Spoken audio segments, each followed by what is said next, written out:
You know, some of you guys have been reading Psalms 91 over me, that terror will not come nigh you.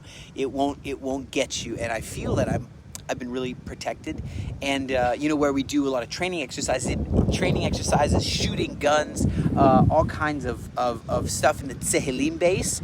Well, 9 soldiers were injured and explosions of weapons there that happened. But I wasn't there at the time. Some of them were seriously injured.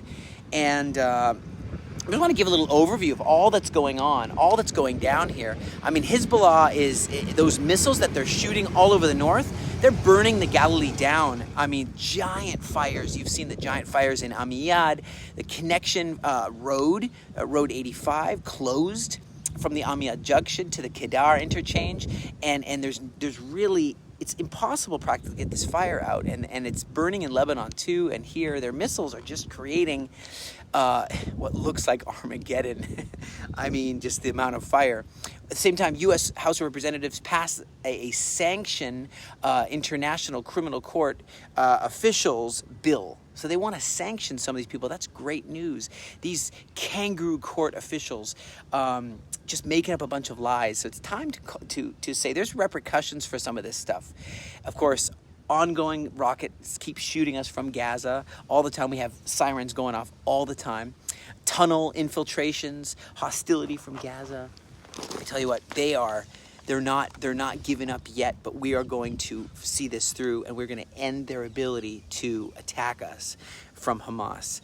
Judea and Samaria, that's the heartland of Israel. Some call it the West Bank. It's not its name. It's Judea and Samaria, but there's all kinds of clashes going on in all kinds of these major cities. You know that there's serious hubs that aren't really being talked about, like Shechem, biblical Shechem. Some call it Nablus.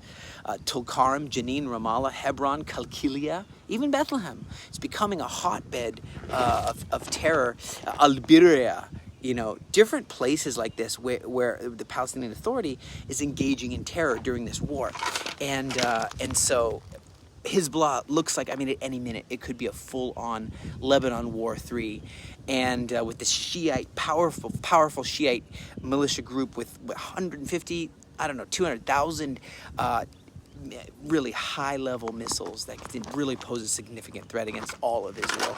And any minute could break out. Keep us in prayer. Also, the civil war in Syria has created a lot of instability, a lot of just Iranian-backed forces like the Badr force in Iraq, and ISIS, and just a bunch of stuff going on, attacking the Golan Heights, shooting. I told you the fire, burning up the whole Galilee. Iran, they shot 400 missiles at us before, but they still have, and Raisi died, but they still have, you know, apocalyptic dreams about destroying Israel and getting a nuke.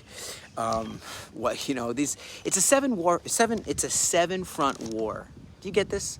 Yemen, there's another one. Our enemy, they're shooting Eilat with intercontinental ballistic missiles. Eilat used to be the vacation spot, and also in the Sinai, you know, presence of all these jihadist, even ISIS jihadist groups in the Sinai, it really is a risk, and it's something we got to deal with. The media war, that's another one. You got to share this video right now. We're in the midst of a media war as well, and also cyber warfare, hacking all kinds of things, hacking every kind of thing. I don't want to go into infrastructure, military capabilities, economic stability.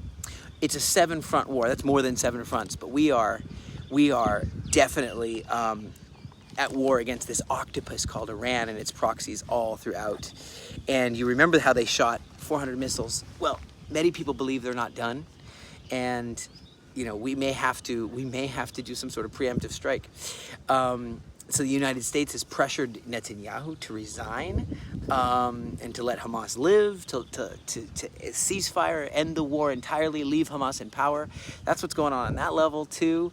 We're in this place of like almost no return with the Hezbollah. We're almost at this red line, no return.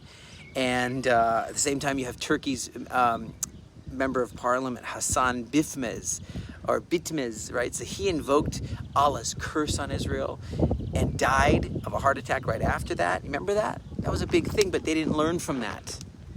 They are threatening Israel still from Turkey, ever more going towards the radicalization.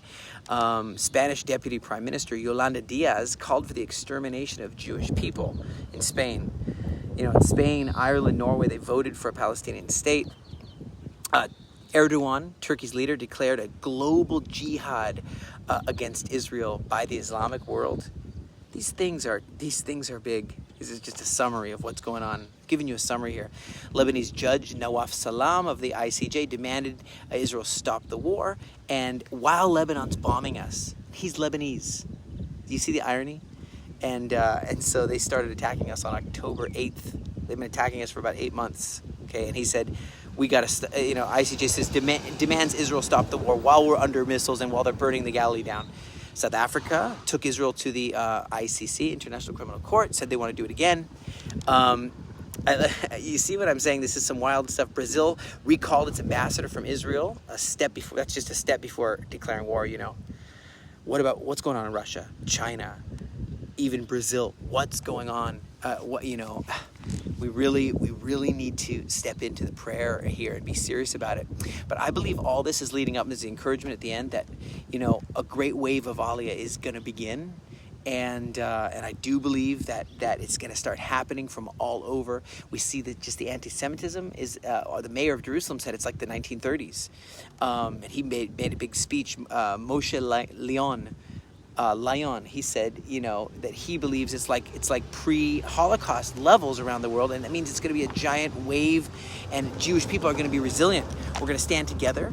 We're going to see through all this. We're going to see past all this. We're going to live past all this. But we have, there's so many displaced people right now.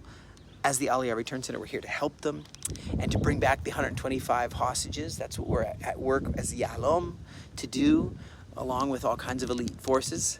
And I just want to say this scripture in these. Those are some bad news. That's kind of bad news, right? It's not your average news. That's bad news. But Psalms 20, verse 7, some trust in chariots, some in horses, but we will boast in the name of the Lord our God. They have bowed down and fallen, but we have risen and stood upright. Yes. Thank you for standing upright with us as well.